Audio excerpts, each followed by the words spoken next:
Greetings. We last left. Sister Light found herself following a distant, staticky distress signal to the system of Leth, where she found two Wolf Clan patrol cruisers guarding her passage to Exile Station. She did manage to evade those patrol cruisers, make her way, and dock with the station with, let's say, something like a day to get things settled before they might find her. So, welcome to episode 2 of Starforged. This is Exile Station. So Sister Light follows this signal, disembarks. She talked briefly to Ilveny, who explained to her that they are exiles from the Wolf Clan. We're so glad to hear from you. Please dock, and we will talk. And Sister Light does indeed dock. She steps off, and she sees a thin, maybe shorter man. He looks tired. He looks haggard, maybe a little bit malnourished. And, he coughs a bit. And then, uh, wipes his hands with some, like some kind of wipe, and shakes her hand. It's sister of the Sun Clan. We are honored. My name is Ilveny. I'm the leader of this station. And you consider yourself our guest.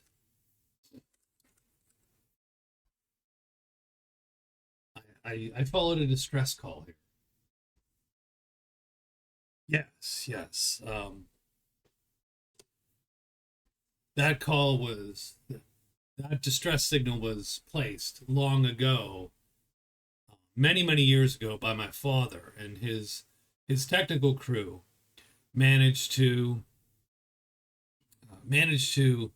hack the interdiction signal and broadcast our call for assistance, carrying on that signal.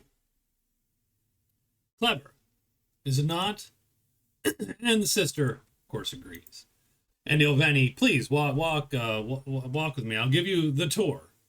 And so they walk a little bit and chat, and the sister notices, right? This obviously, the station is run down.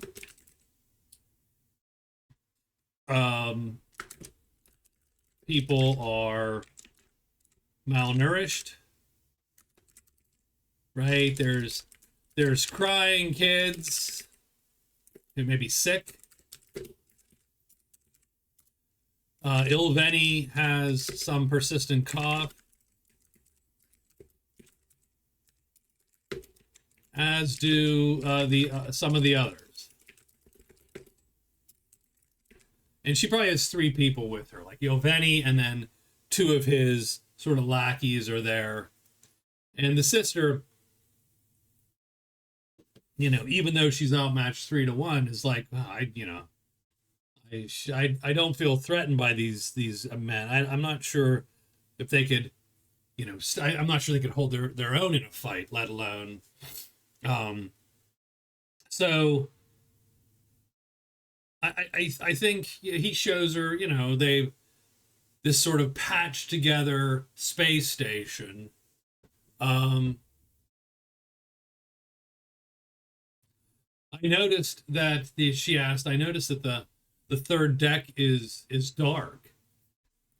And so, that's gonna be like an oracle-y roll, right? Is that gonna be?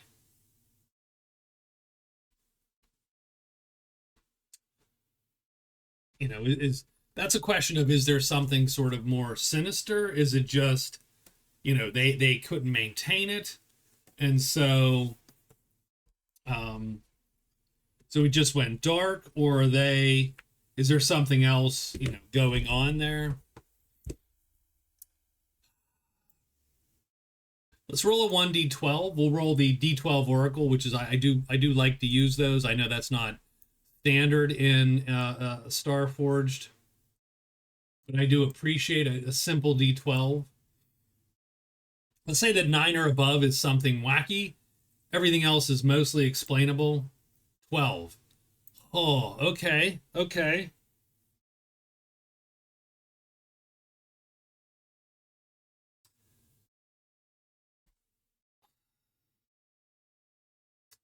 So is he coy about it though? So okay, so wait, hold on.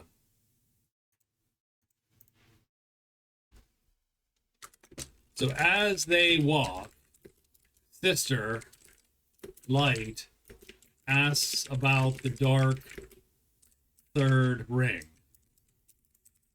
of the station. And so we roll on a scale of 1 to 12. How sinister is the reason, right? And we roll a 12. Very frickin' sinister. So I'm gonna say, so Ilveny, does Ilveny fess up?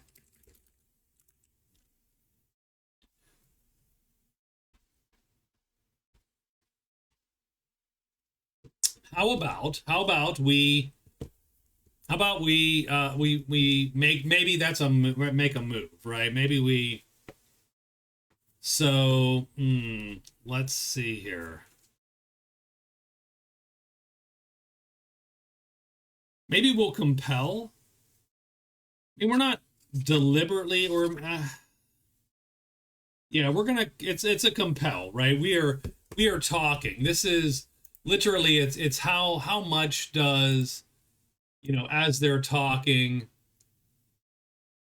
Ilveny get the impression that he can trust the sister, right? And so she's not lying to him, like she is pretty open and honest. +2.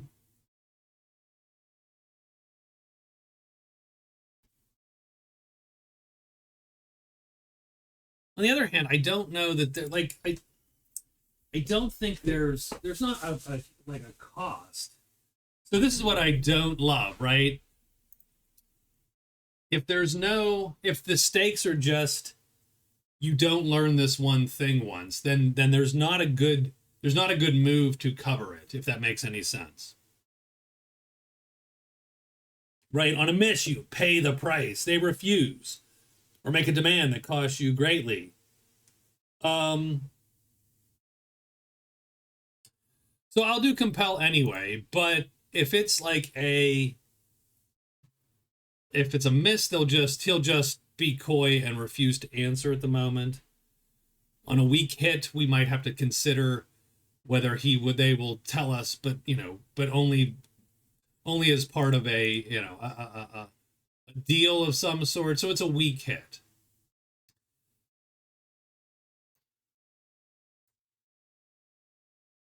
So I'm going to say that he says,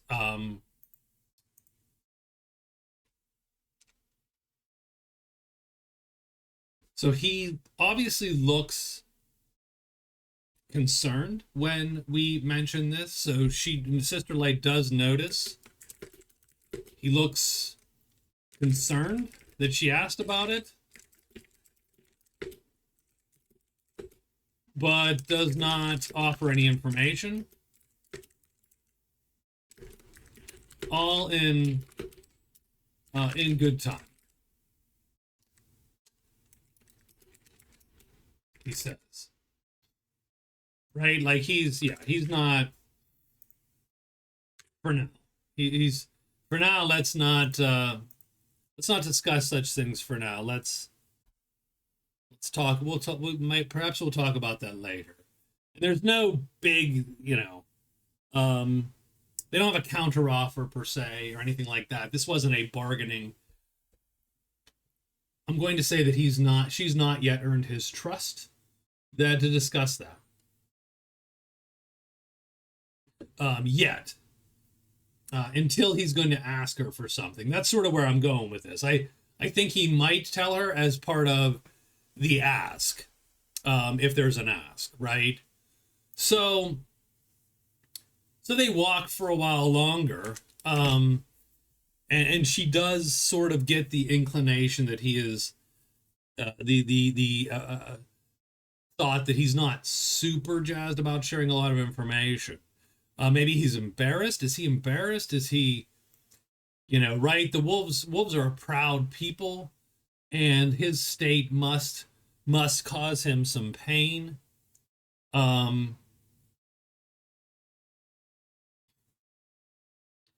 And the sister does give a little bit of a, well,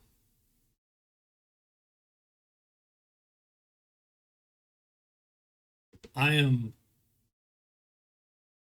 only partially aware of the customs of your clan. What possible reason do your pack leaders have for putting your people out here?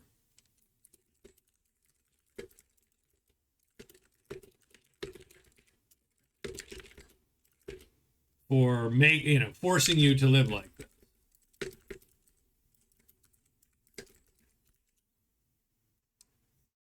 And this might be maybe that could be offensive. Is that offensive to him?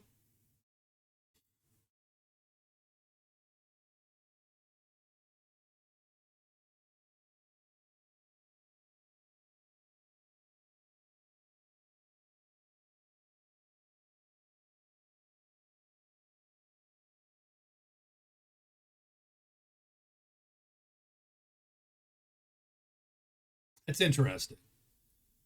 We're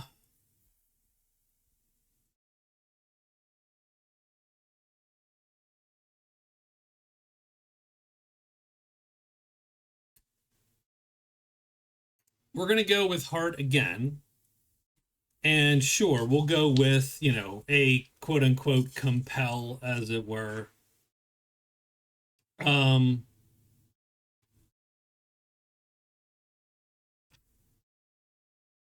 and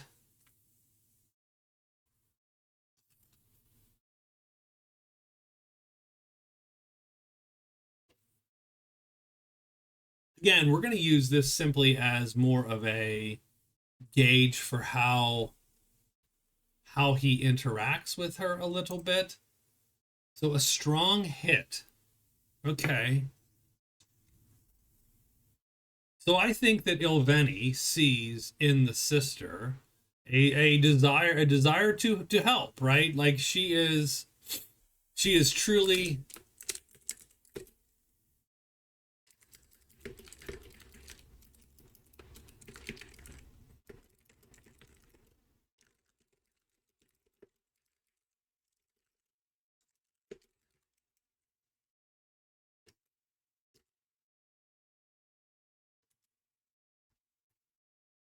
right. So there's a desire to help.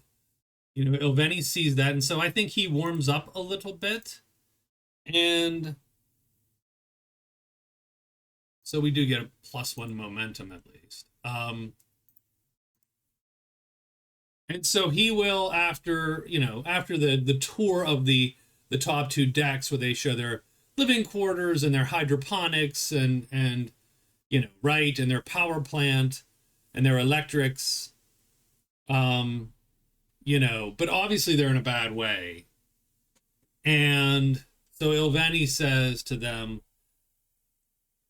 well, a little over a decade ago, in my father's day, the clans had a dispute. And so what he tells her is, so he tells her the story of the Exiles. And so he walks her down to the medical bays, which obviously are filled. They walk to the med bays, which have, dozens of sick and injured that they cannot adequately treat.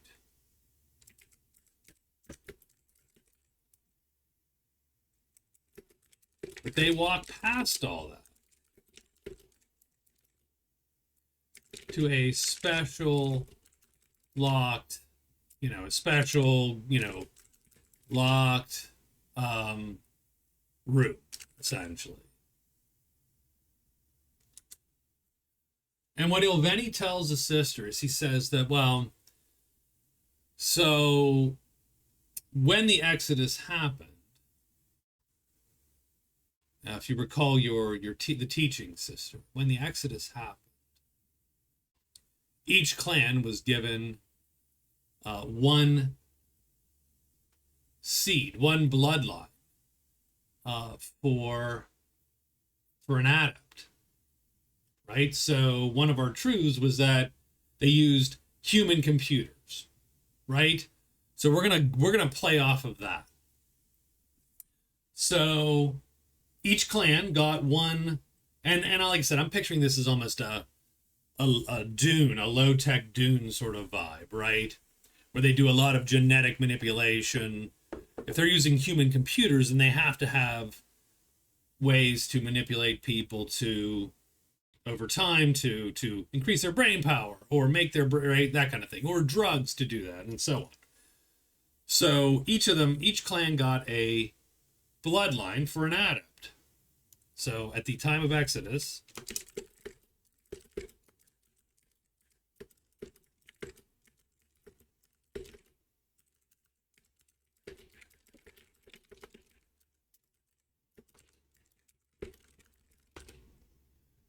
the wolves, each clan kept those bloodlines intact, right? Like the sisters bred an adept.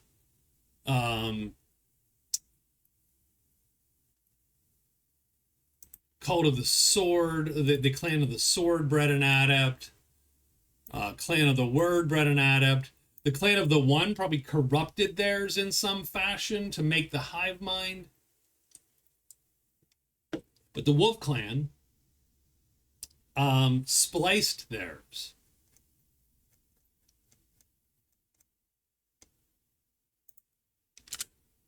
So the Wolf clan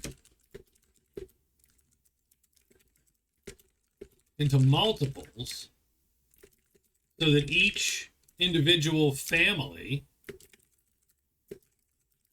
could have one. Now, that could have weakened the bloodlines, and probably, maybe it did, right? The splicing's never going to be perfect. They copied it. They essentially cloned it. Now, what this led to, Ilveny explains,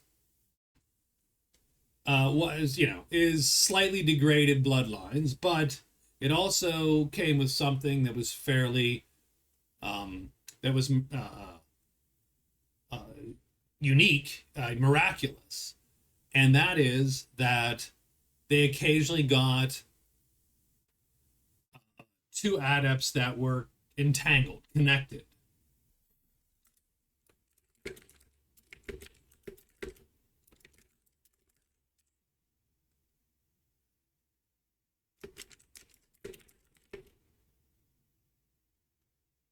Weaker?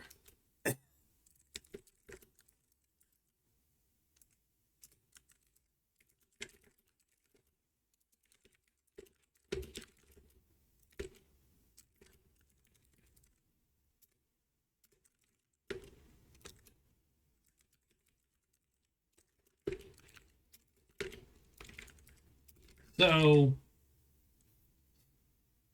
you essentially had sort of identical twins with that twin empathy, quote unquote, spanning light years in totally different families, because the bloodlines were all cloned and you know, and this and the same genetic ilk, that occasionally had two of these kids, and then they would realize that these bloodlines, that these kids are, these brains are connected, essentially. So two connected adept brain computers.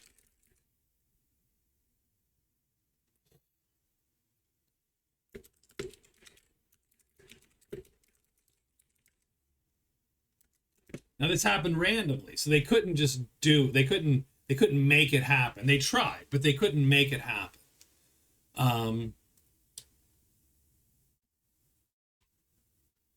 As it happened, as it so happened, our family had an adept.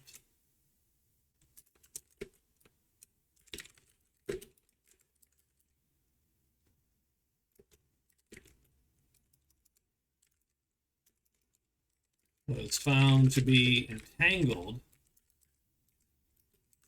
to Garza's family adept. So the two were connected across any distance. They dual solved problems, right? They had two brains, better than one, right, across the light years.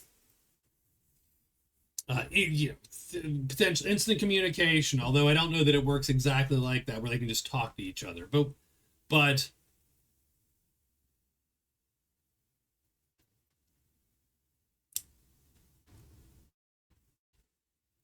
definitely the two together, or the two were more powerful than either of them, you know, in solving problems and coming up with predictions and computes and so on, right? So so Ilveny's family's adept was found to be entangled with Scarza's family adept.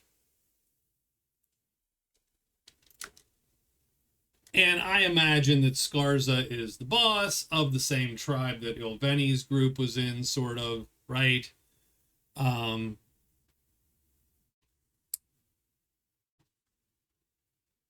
Unfortunately, about 12 years ago, let's say,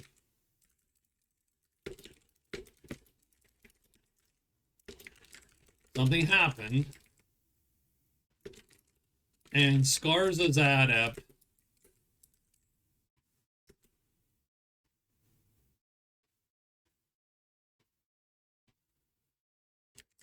fell ill,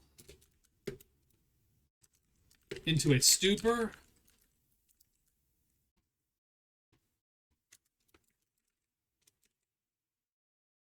Scarza blamed Ilveny's Ilveny and his family. Well, his family. He blamed Ilveny's father, right? Who's Ilveny's father? I forget. Yaroslav.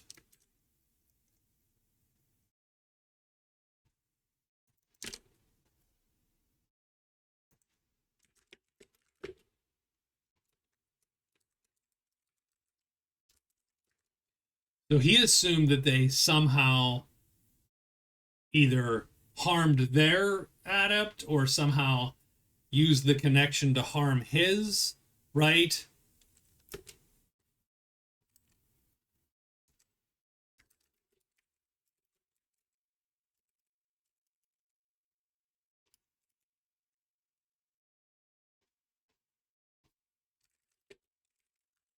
So he came and demanded Yaroslav's adept, if that makes any sense. That's very convoluted.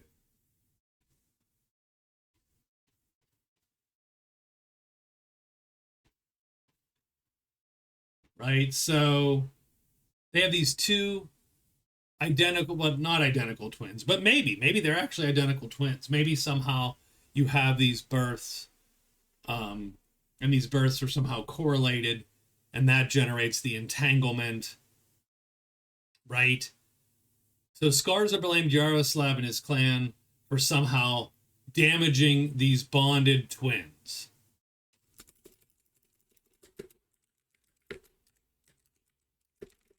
And demanded they turn over their adept. Of course, Yaroslav refused, and they were exiled. Skarza was unable to, right, through whatever clan law, well, why didn't he just take the adept? And Islav shakes his head. Ilveny shakes his head. The clan laws are very strict about, wolves doing violence to other wolves, except for Exile.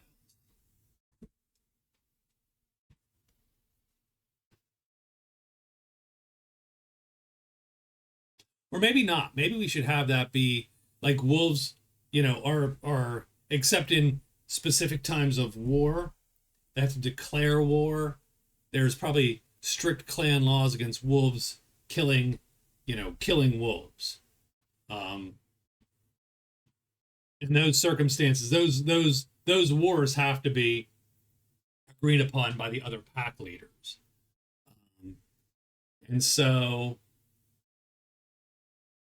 I think Skarza exiles them in hopes that they give up, they just hand it over, right? That's how they end their exilement, or that they sort of die out. And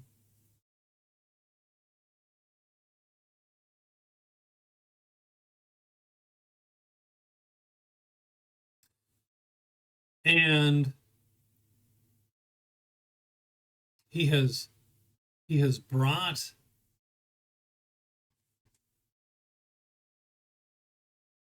so I think what we need to do, so I've reached a so that's sort of the background. That's my exposition dump. Right, way back when they genetically splice this gene line which creates these super brains. Now these super brains have these entangled twins thing going on. Skarza and Yaroslav, their family had a set of these twins. They somehow fell ill. Skarza thought that Yaroslav and his clan, his family, was at fault for some reason and is trying to get their hands on their adept. Now they are stuck here on this station, which is falling apart. So the question I have is, what help do they need from the sister, really?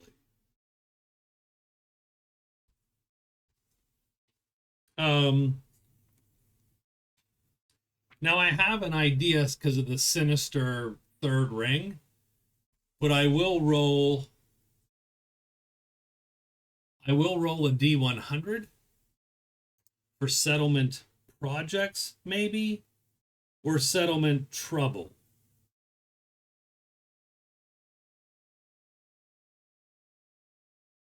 But some of these troubles are going to be just things that I've already discussed.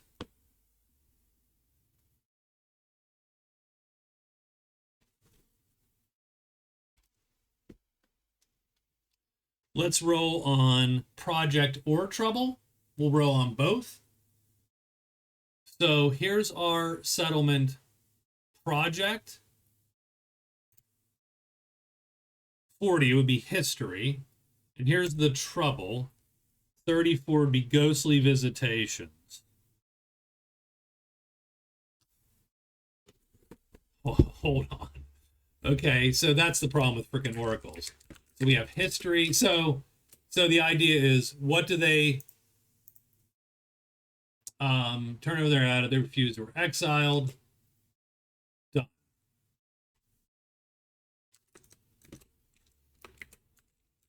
So the GM asks, what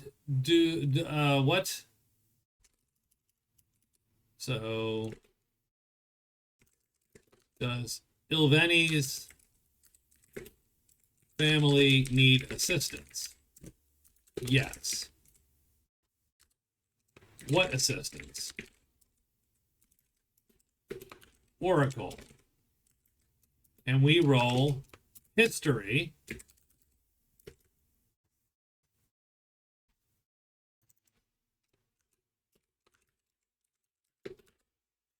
Oracle equals, let's do that in caps. History and ghostly visitation.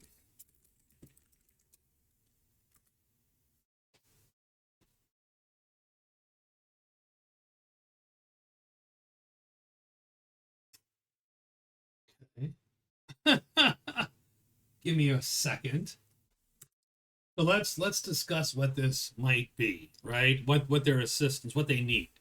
And forgive me, because this might be a little sloppy. Usually I would think about this for a whole week. But now it's like 10 minutes. So, and we're trying to flow with Starforged a little bit, but yet still make as much sense as possible. So here's what I'm thinking with history and ghostly visitations. So history indicates that they need something from the past, right? From the near past, to help them decipher what. So what Ilveny tells Sister Light is, he says, I don't think that, so when Scarza's adept fell ill, so did ours. And he walks her into the med bay. And there's a private room, med bay, and they have, an adept, and the adepts have slightly bigger brains because of their physical, the genetic manipulation and the drugs, probably alopecia, right? No body hair, a little spindlier, and this guy even more because he's been here for a decade, as we'll find out. He's got the IV, he's got the monitors on him. The doctors probably, are or aren't there at the moment. And maybe they don't have any doctors left, who knows, but whoever his caretaker is. And he says, when Scarza's adept fell ill, so did ours. Scarza didn't know.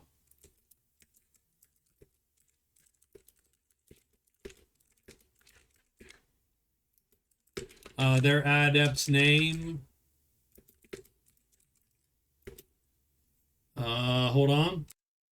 Their adept is Pavlovic. This is Pavlovic. This is our adept. And so he is laying there and he is muttering the entire time. Otherwise, totally unresponsive. But he is muttering, right? He is talking.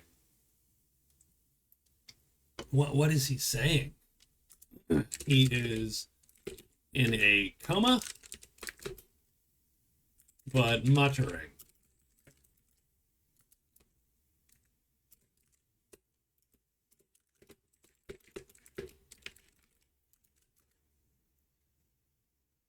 Numbers, letters, equations, geometric shapes, right? Just, right, it's mathematical nonsense.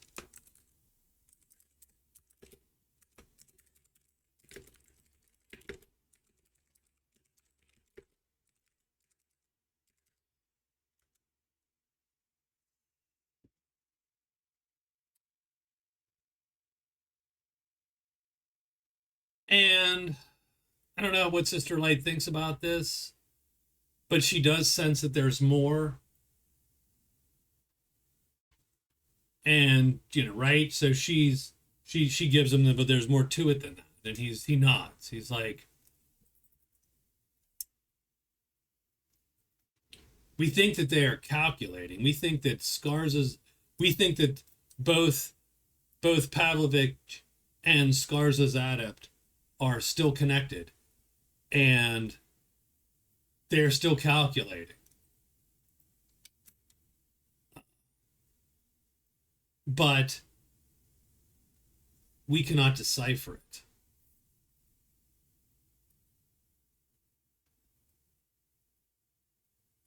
Okay, and so they need something. So that's what they're trying to decipher, right?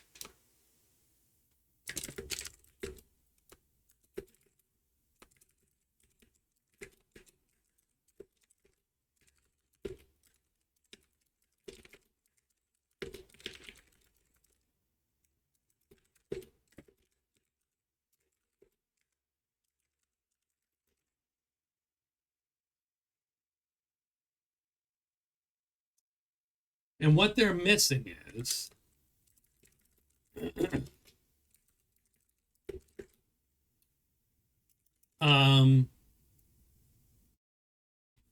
we're missing years worth of records, of logs, of Pavlovich's utterings from the old infirmary.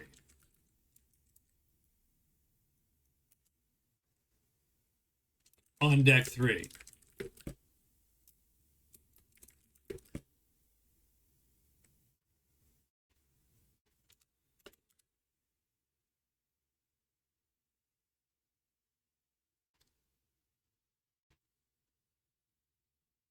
Well,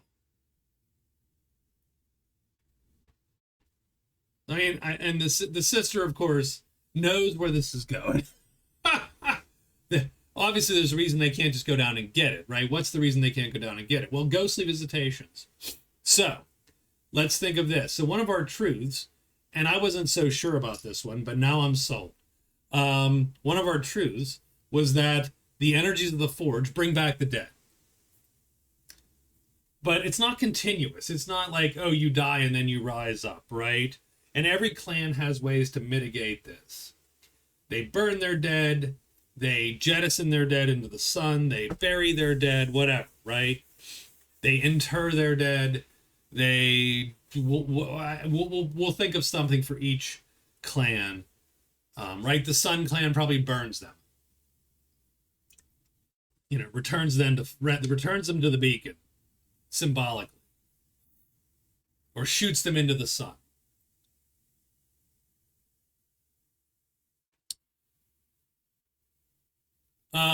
The Wolf clan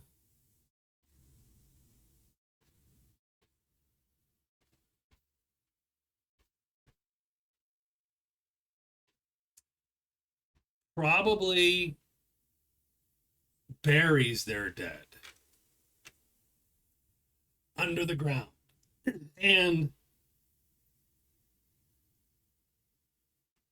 I'm going to say that typically that's enough.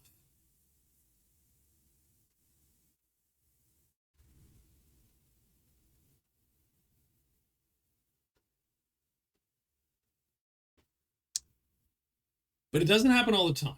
What happens is, so there is a star, the Dread Pulsar, which sits somewhere in the Forge, toward the center of the Forge. And that fires off randomly, whatever, every few months, every few years, whatever, right? And when that fires, then you have the dead start to rise. And whatever radiation, theoretically burying people far enough down, protects them from that radiation, and burning them, they're burned. And, you know, maybe, I don't know what other clans do. I'll have to think about that. But the Wolf clan buries their dead. They cannot, they couldn't jettison them. They can't burn them. They're on a space station anyway. Burning a bunch of bodies would not be advisable.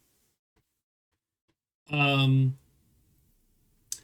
suppose they could throw them into some kind of, maybe there's probably some incinerator for trash or something, or maybe they try to recycle as much trash as possible here. So maybe that's not even a thing. But I'm going to say that they bury their dead, and they didn't change that custom. And so what they did was they were putting them in the old infirmary, or the space next to the infirmary became a de facto morgue, right? So they kept the dead from the past decade in cold storage in the morgue,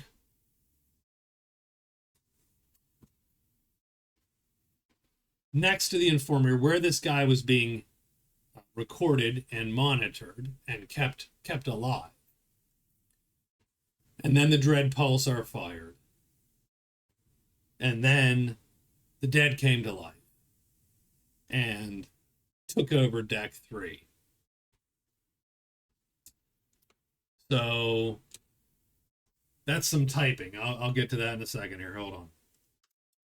So yeah, so randomly between months and years, the dread pulsar fires mysterious radiation, brings the dead back to life. Clans deal with this by burning the dead, shooting them into the sun, burying them far underground. But the Wolf Clan buries their dead. And I'm going to say the Exiles were originally on L2 right? So they were originally here. And they were forced off there, of course, to Exile Station. They normally bury their dead. They did not change that custom. They assumed, they would return home to be able to bury their dead. Right? It is unthinkable to them to jettison them or burn them or whatever. So they kept them waiting, thinking, oh yeah, well, we have years, if not decades. So it could be, right before the pulsar, the pulsar fired, and that overran deck 3. So happened that the infirmary was down there originally. That's where Pavlovich was stored or monitored and kept, and the dead overrun the deck. And without the first X years of log, they're not going to be able to decipher what Pavlovich has been saying now. And so that's the help they want from the sister. Ilveny is like,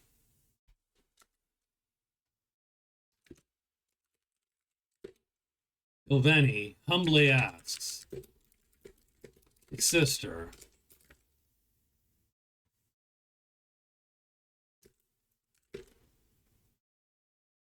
to head to the old infirmary on the zombified deck 3 to retrieve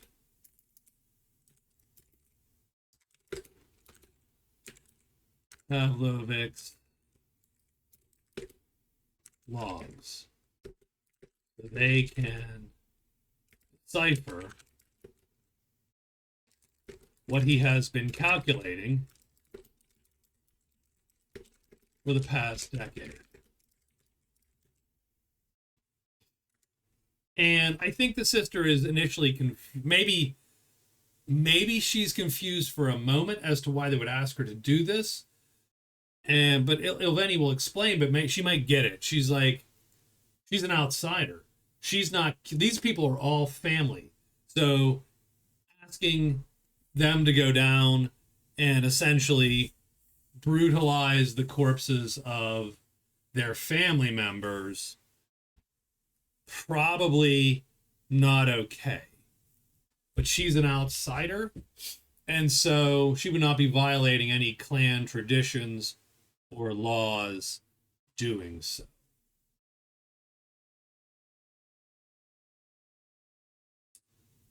And so,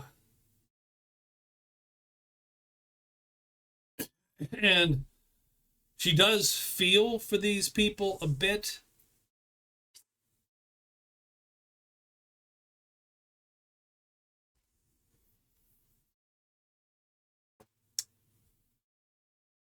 she might judge a tiny bit in the sense that, well, there's other ways I probably can help you with in terms of your, you know, the health of your children or whatnot, but I think she also understands that this is essentially the focal point of a, right? Um, if we can, right, and maybe she even expresses that, and Ilveny counters with, look, this is, he doesn't know it, but Pavlovic is the center of our suffering. Um, if we can decipher or speed up or stop or cancel whatever it is that they've been calculating for a decade, then perhaps this exile ends. Perhaps we can end this exile. Perhaps we can,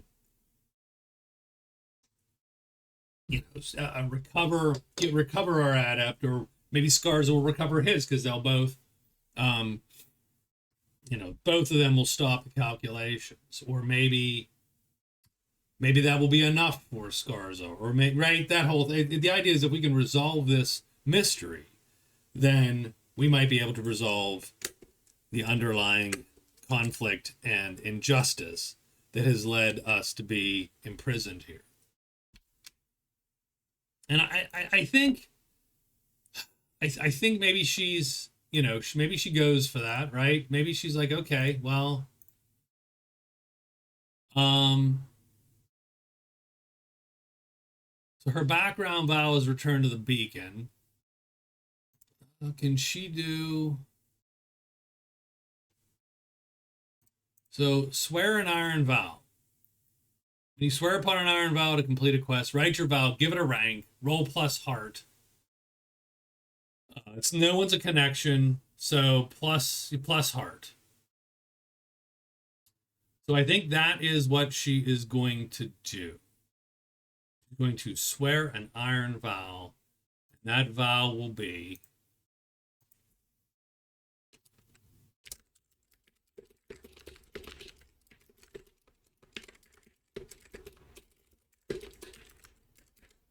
collect the old logs on deck 3 to assist the exiles, right? It is at least dangerous. I think it's dangerous. And that's going to mean we're going to mark 2 every time, right? So that means we need to essentially clear 5 milestones effectively. Is that enough?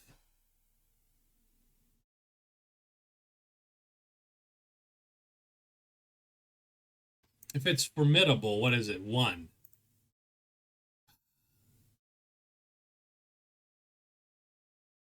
Let's make it formidable. Let's make it, right? She has to go down there. There's a horde of undead. She's got to find this thing.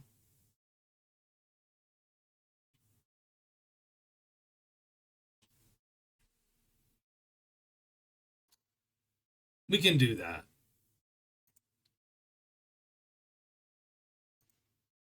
So she swears a vow to recover valuable knowledge or an extraordinary relic. So that is true. She can re-roll any dice. When you reach a milestone in pursuit, take +2 momentum. When you fulfill your vow, you can also, So she is swearing an iron vow to recover valuable knowledge. That is true, I think. Re-roll any dice. So she's going to get to re-roll here as she swears the vow. So she swears to help them, right? She pulls up her sleeve, shows him the exit of the arc, one of the arcs, the hull of the arc, which is the shard is embedded in her arm, in the mesh in her arm. She holds it and she swears to help Ilveny and his clan. Let's roll this vow here. Submit. She gets a strong hit. She is emboldened. It's clear what you must do next. Take +2 momentum, which will up her to +6. Sister Light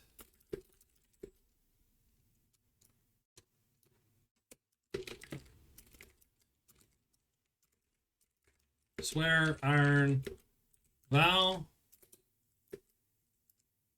She rolls a strong hit.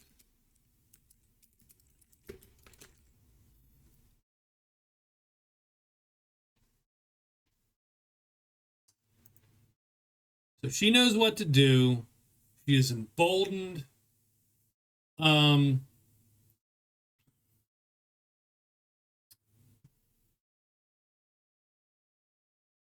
need a map, is what she says. Let me get. We don't have a great deal of time, as those Wolf Patrol frigates will likely have turned around by now and will be on their way. And it's probably been an hour or two they've, toured the decks. Said I'll give her quote unquote a day or thereabouts. So that's between 8 and 24 hours. She's probably burned a couple of those hours talking to Ilveny, and she'll need to prepare. So she's going to get, is there atmosphere down there? Ilveny says, that's a good question. Is there atmosphere down there? Good question. Let's roll we're going to just roll a D12. It's a 50-50. We're doing the D12 Oracle here. 7. There is oxygen down there, but it feels buddy. But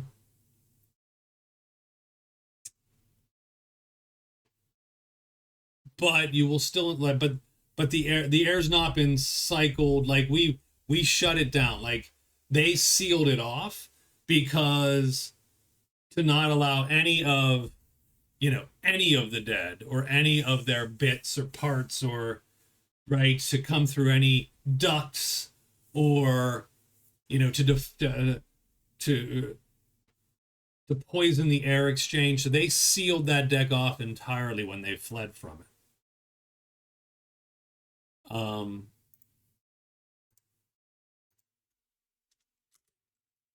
So is there atmosphere? Yes, but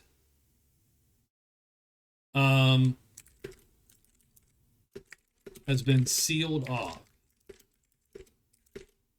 So Sister Light will have to essentially turn on the air processor if she wants remove her exosuit. We'll just call it a vac suit. We'll call it a vac suit like Traveler. So is there atmosphere down there? Do you have a map? Yes. We'll say that's our strong hit is she has a map.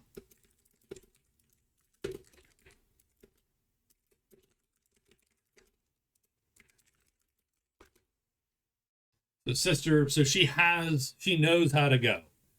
It's not as much of an expedition as much as it is, a chart a course kind of thing, right? So she has a map.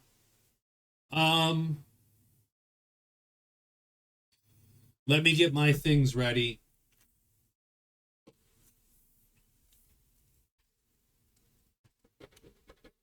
And have, maybe even a bit of a rest, like a bit to eat. And Ilveny is embarrassed at that point, and he's not offered her any hospitality, really. He's walked with her, explained their situation, and then asked for her help. Oh, I'm so sorry, sister. I will. Please let me have a meal brought to you. And at that point, I think she, like, again, point of pride, she's going to let them bring her, she's going to let them provide her a meal as opposed to offering them supplies, because again,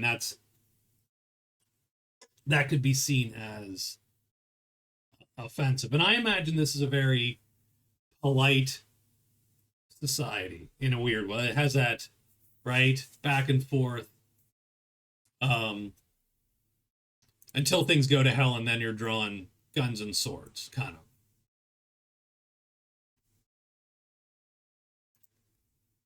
So with the Kharkov and the Novaya on their way back, and the sister having used, a couple hours, probably three, maybe 3 or 4 hours total, she will then head to deck 3. And that, I think, is where we're going to call this session.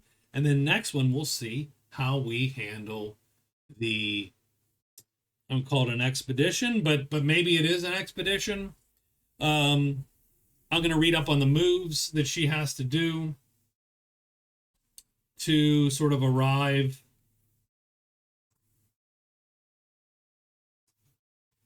It probably doesn't need to be. It's probably, like I said, it's probably chart your course.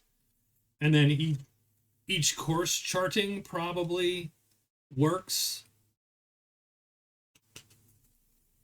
in terms of her getting closer to the infirmary, which of course is going to be a ridiculous distance.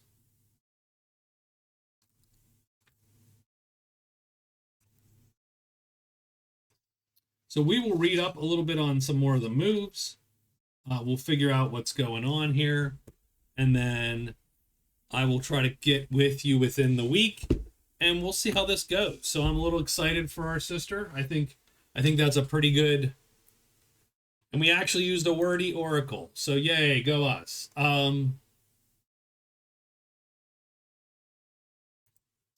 But that's where we'll end. So thank you all for watching. This was episode 2, Exile Station.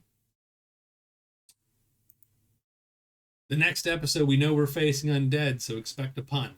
Please, if you would, like and subscribe on this video. Comment. Tell me what you think. If you're a Starforged expert, tell me where I'm going wrong. And let's come back in a few days and see what happens to the sister. Thank you very much, and you all have a good night.